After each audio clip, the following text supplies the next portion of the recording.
Hello and welcome back to the Talos Principle II. Let's get to puzzle 4. Yep.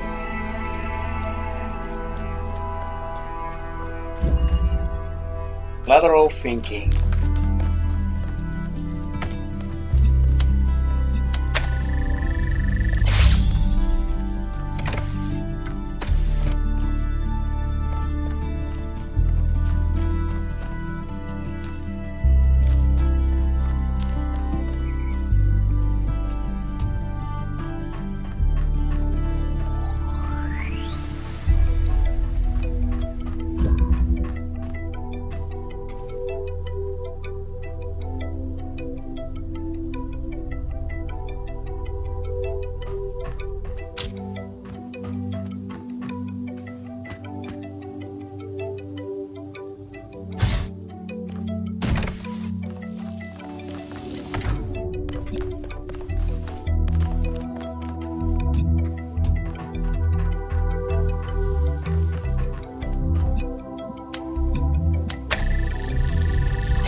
I have only one connector.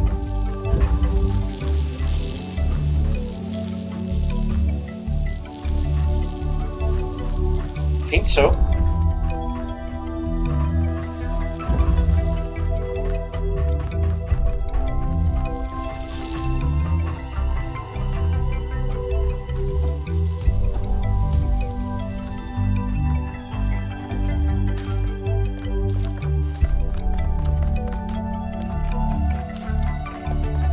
Yeah.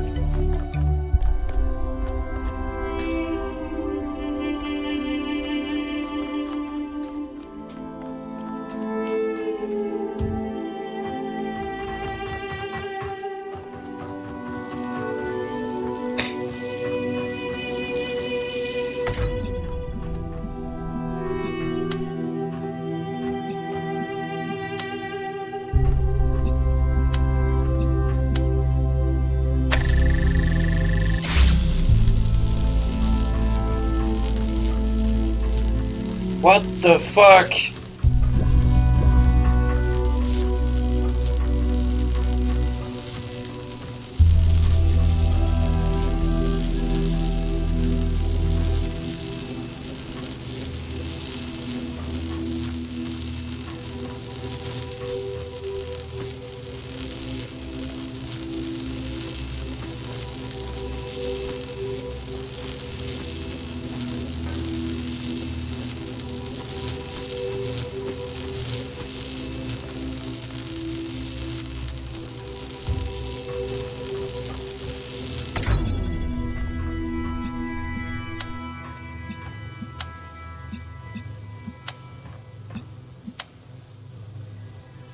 Don't know if this is gonna work.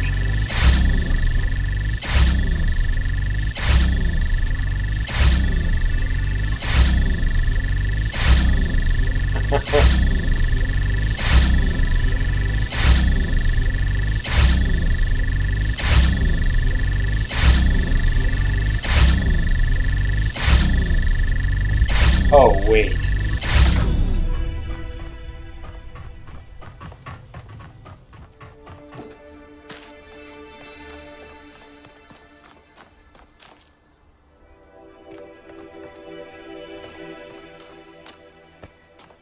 What,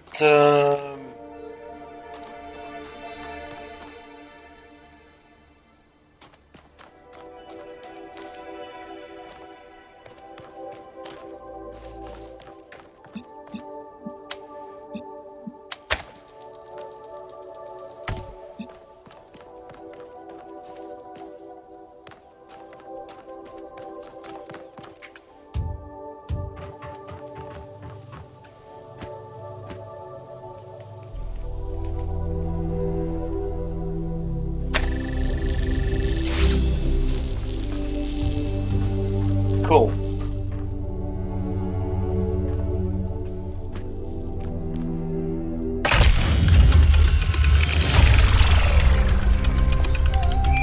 That was a red herring beam.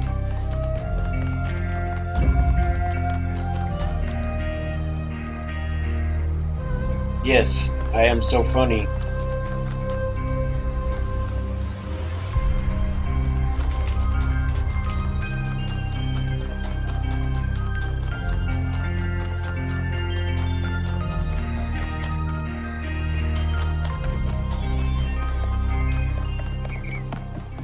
That's 7 and 8. Do I really have to go here?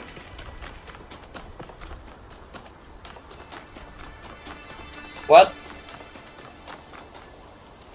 Oh yeah, that's interrupted. So we got 4. It says 5, 6, 7 there.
Nice.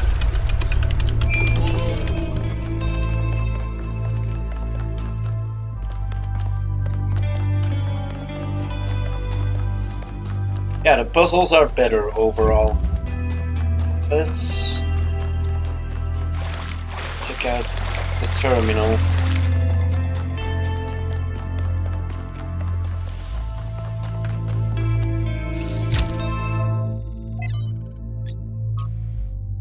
How it was before, from JJ Nakalembe's Akaba to Antarctica.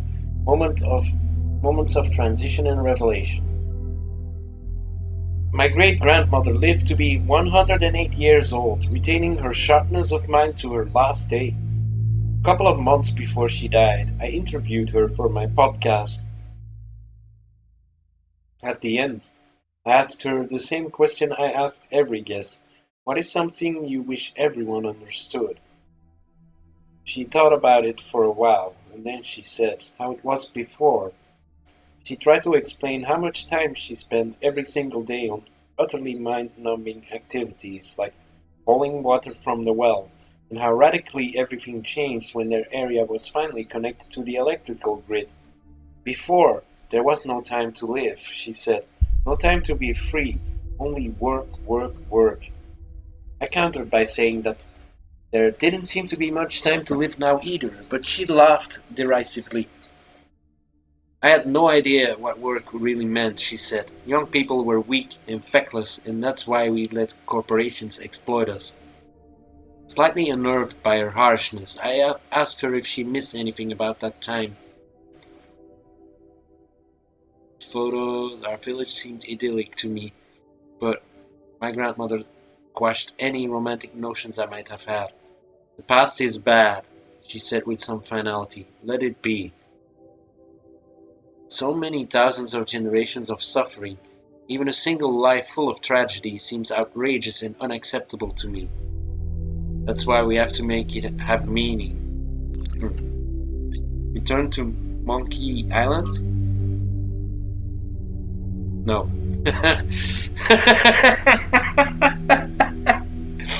From the book of annotated internet comments by Eustathius. Maybe it is, wait. I just think people are dumb, like relentlessly stupid. Absolute beep morons.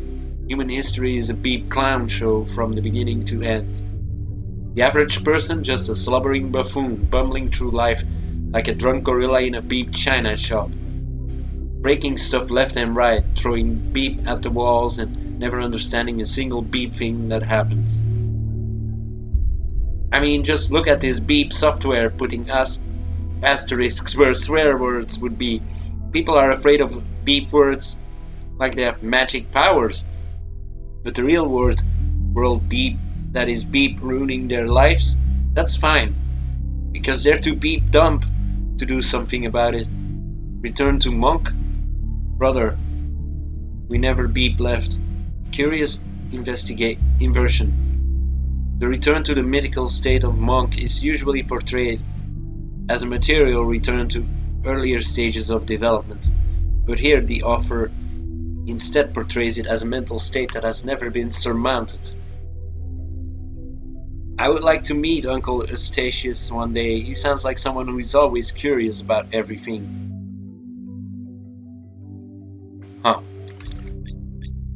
Founding 8. From Hypatia's journals. The first new human arrived today, calls himself Arkady, after Chernyshevsky. Spirits are still dampened by the loss of Yemo, but everyone is making an effort.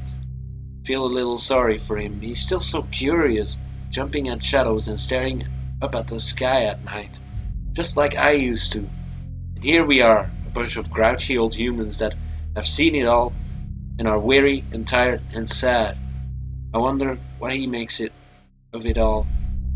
But be that as it may, we're making good progress on the new living area, although Arkady will have to use Yemo's old quarters for the next few weeks. Okay.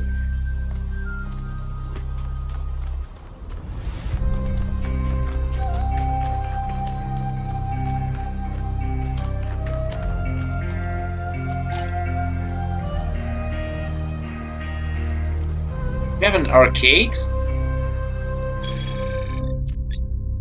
Yeah. Serious Sam. Nice.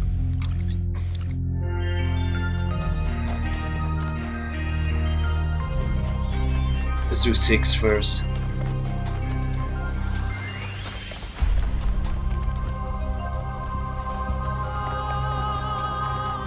Alright, other side.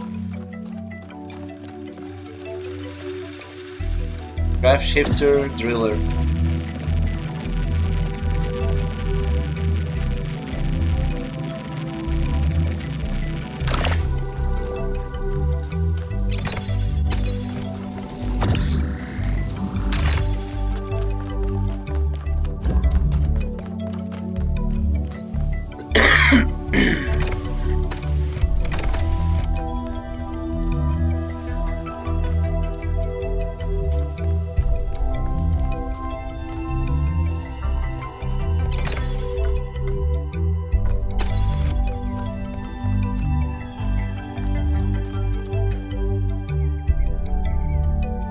Okay.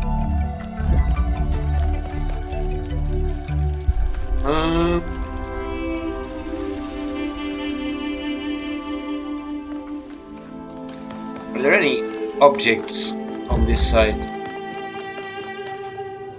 No, we need to get both of these there.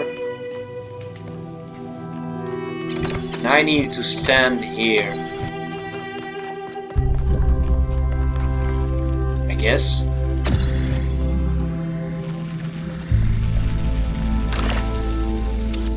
Here's the problem. Oh, that's not a problem.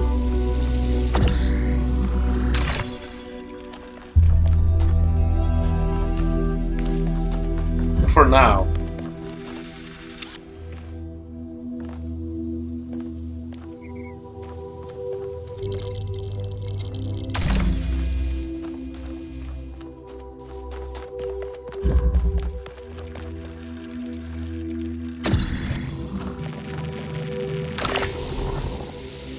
Holy hell. That's... Oh yeah, because it gets turned on its side.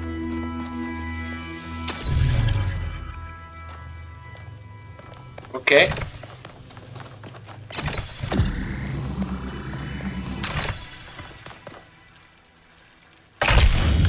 Cool.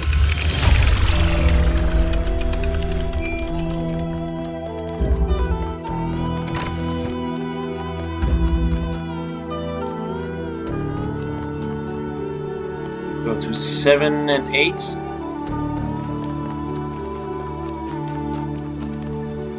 Yeah, Alcatraz, I don't like you. Let's go to the lab, actually. There you are. Good. Yeah, what's happening? Inside this lab, there's a machine. As usual, I have no idea what it is. Some sort of generator, if I had to guess. When Byron got stuck in the system, it went haywire. It's currently outputting enough energy to power all of New Jerusalem twice. As you can imagine, that's causing quite a bit of interference. Mm-hmm. Am I connecting to another data I stream? hope not. I think you should just be able to switch it off. Well, we'll see.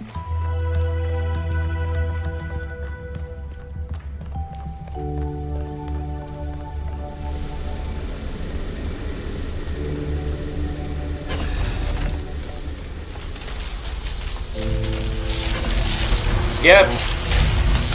Completely safe. I just switch it off.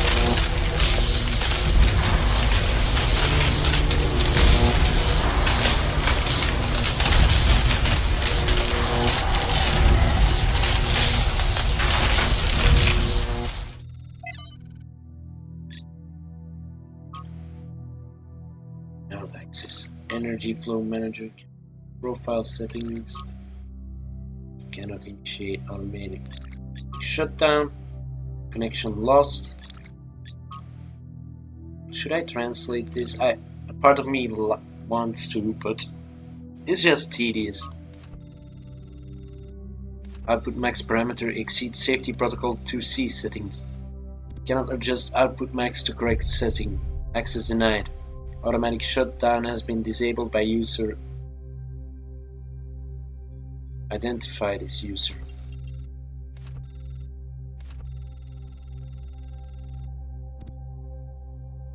Okay, I am going to translate this. I'll pause the video. Okay, so the user is Pandora, and what it says here is, I do not answer to your whims, creature of clay. Initiate emergency shutdown. Access denied. Athena. Yeah, load it.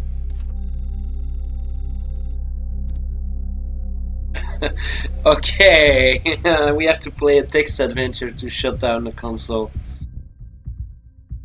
Anthropogeny, a text adventure. Credits?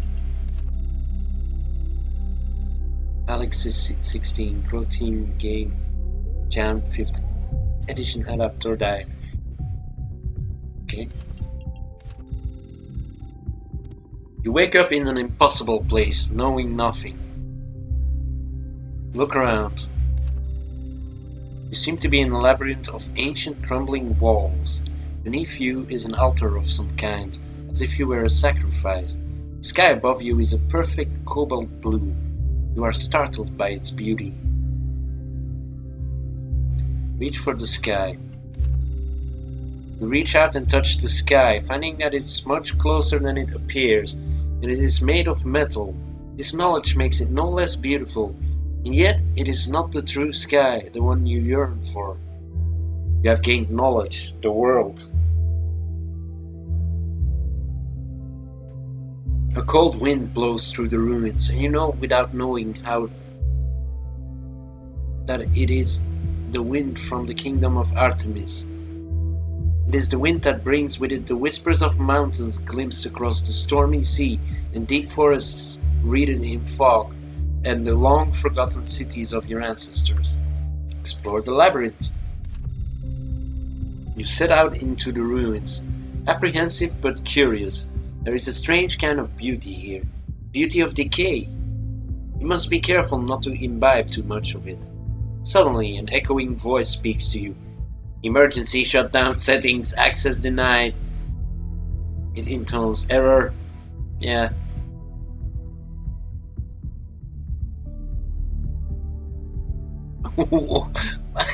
What?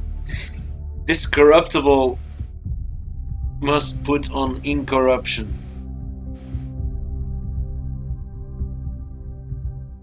The sting of death is sin.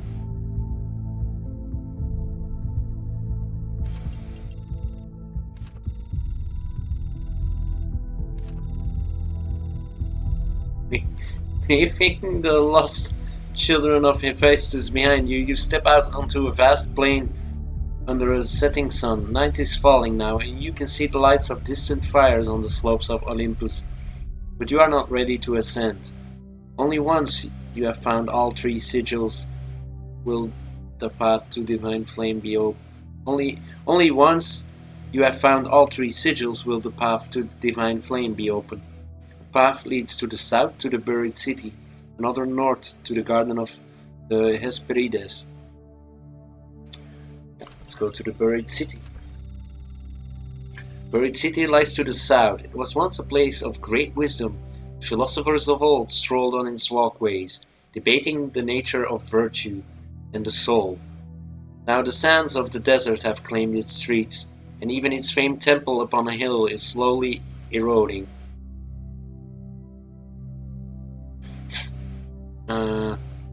Search the ruins. As you walk through the lost avenues of the buried city looking for a sigil, you come upon a strange sight. A procession of ghostly figures, echoes of a forgotten past or an unimaginable future. Trapped in a moment of celebration, they are smiling, happy, at peace with the world. How do they make you feel?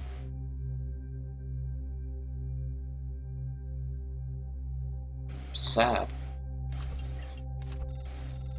You decide that this must be memories of the past, of the people who built this city and caused its ruin. They can no longer harm anyone. Walking amongst the ghosts, you come upon a fragment bearing the sigil of the owl. You reach down and take it. As you do,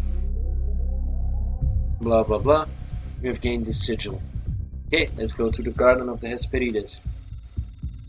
Your journey is interrupted by a frightful burned figure standing alone in the sands of the desert. Access denied, it screams. Error 1C155358. Fight! Warning, output max parameters exceeds safety protocol 2C settings. Error cannot adjust output max to correct setting. Access denied. The nymphs lead you to a place where the crowns of the brass trees seem to grow together, forming a kind of chamber, strangely reminiscent of a chapel. In the middle of this chamber grows a smaller tree, made of bright blue steel, and upon this tree grows a single golden apple. Ask about emergency shutdown. Pandora guards the way, frightened by your friend's trespassing. Her mind is filled with fire and loss, the nymph whispers. Only the Titan Prometheus can help you. Okay. Ask about the apple.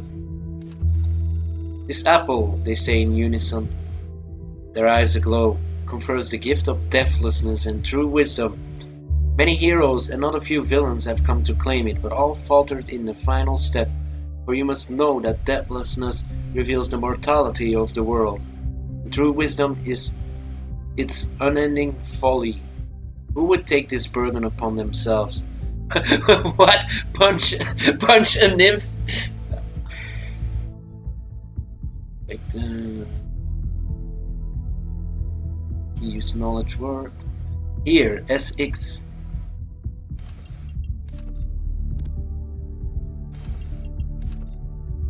Okay. Explain that the world needs you to succeed. I have knowledge world. You speak wisely of the world, and you are right, the nymphs say. Do not forget that you are human. You cannot bear this burden alone. Okay. Go to Olympus. Suddenly, the voice of the Sphinx, something, her golden wings, her shadows cast. Initiate emergency shutdown. No! You must not do this, Pandora commands you. I have stopped you for a reason. If you complete your quest and ascend Olympus, everything will burn. Throw the sigils at Pandora. Point out that Pandora is destabilizing the whole system.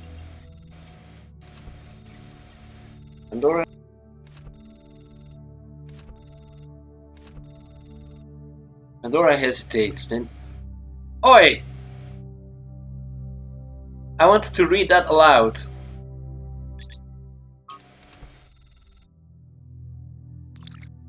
Come on, let me read this. You speak the truth, creature of clay. Even I cannot use the flame wisely.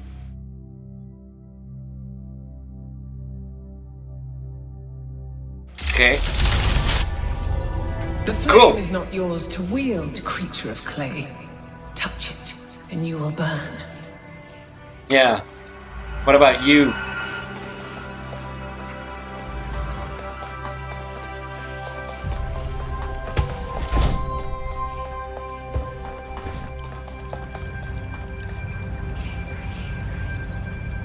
What's happening over there? Either way. From Tekla 3 to Athena. Yeah, okay. Breakthrough, trials, must revise safety protocols, halting main device tests until... From Lives of the First Companions by Randolph. Byron, from the very beginning, was most similar to Athena and Cornelius. His enthusiasm and wit did much to keep the people from losing hope during the challenging days when New Jerusalem was still young. Where others saw failure and defeat, Byron saw obstacles that could always be overcome through intelligence and hard work. He fervently studied the teachings of the progenitor and often regaled his friends with fantastic stories of what the world could one day become. When the conflict between Atrahasis and Sanchuniathon turned violent, the first such incident in the history of New Jerusalem, and still, at the time of writing, one of very few such cases, it was Byron who intervened, counseling restraint and forgiveness. He was unwilling to fully blame either side for what happened, instead emphasizing the extreme stress both parties had been under. Good negotiator? Irrational behavior is frequently the result of a perceived lack of viable options, he argued before the assembled citizens, while both Atrahasis and Sanchuniathon clearly behaved incorrectly. The ultimate source of the problem is the situation we place them in, of having to do too much with too few resources. The escalation of the conflict occurred because both were doing their best to achieve their goals. That's not terribly fair, pitting them against each other like that, is it? That said, I do suggest we acknowledge that they are both hot-headed idiots and make them apologize. Aftermath of the New Alexandria disaster, Byron argued unsuccessfully for the rebuilding of the colony.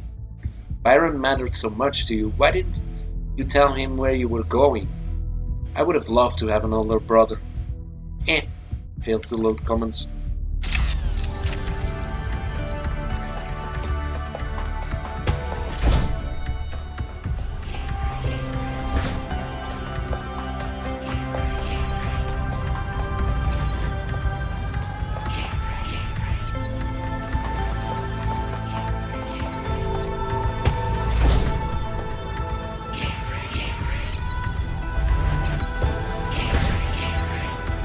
What's the meaning of this?